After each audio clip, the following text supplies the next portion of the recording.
ఇప్పుడు ఏపీలో 2024 నెక్స్ట్ 3 నెలల్లో ఎలక్షన్స్ వస్తాయి. రాబోయే సీఎం ఎవరు?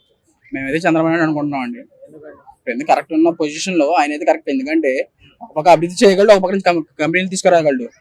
ఎవడైతే సంబంధం సృష్టించి రాష్ట్రం ముందు ఉంచాడు అతనే కదా గొప్ప నాయకుడు. అతను is a best visionary leader. Okay దాంట్లో అంటే ఇప్పుడు మన పోలీస్ కేసు పెట్టి జైలు వేశారు కదా. అవును.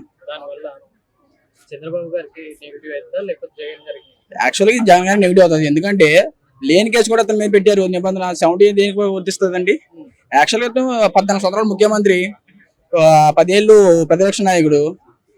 ఇతని కేసు పెట్టడం అనేది సాక్షిత్వం నరేంద్ర మోడీ గారి హేళనగా చేశారు జగన్ గారిని. గిల్డ్ కేసులో అన్ని డేస్ జైల్లో ఉన్నారు కదా, లేని కేసు అని ఎలా అంటారు మీరు? ఆల్రెడీ కొన్ని డేస్ జైల్లో పెట్టింది కోర్టుకి వెళ్ళిన తర్వాత స్కిల్ కేసులో వెళ్ళారు కదంట. కానీ గవర్నమెంట్ తరఫున ఆయనే చెప్పలేకపోయాడు కదా ఇతను నిర్దోషి అని.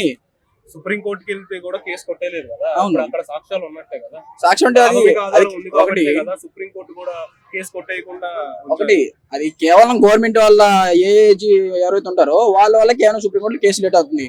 సుప్రీం కోర్టు సబ్మిట్ చేయమని కానీ ఎందుకు గవర్నమెంట్ సబ్మిట్ చేయలేకపోతుంది కేసులు వివరాలు?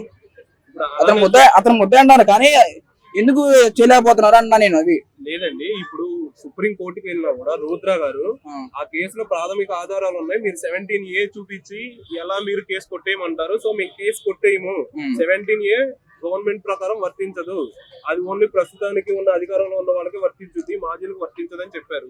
అలా అయితే మాజీలతో మళ్ళీ కర్ణాటక యడ్యూరప్ప గురించి ఎలా అరెస్ట్ చేశారండి? అరెస్ట్ చేశారు కదండి. అదే అలా 17 మళ్ళీ రిలీజ్ చేశారు కదా బెయిల్ మీద. ఒకటి సుప్రీంకోర్టు అని చెప్పింది మేము సరైన ఆధారం చూపించాం కానీ గవర్నమెంట్ ఏమని చెప్పారు, సార్ మాకు టైం ఇవ్వండి మేము ఇన్ని రోజులు అప్రూవ్ డాక్యుమెంట్ చేస్తామని.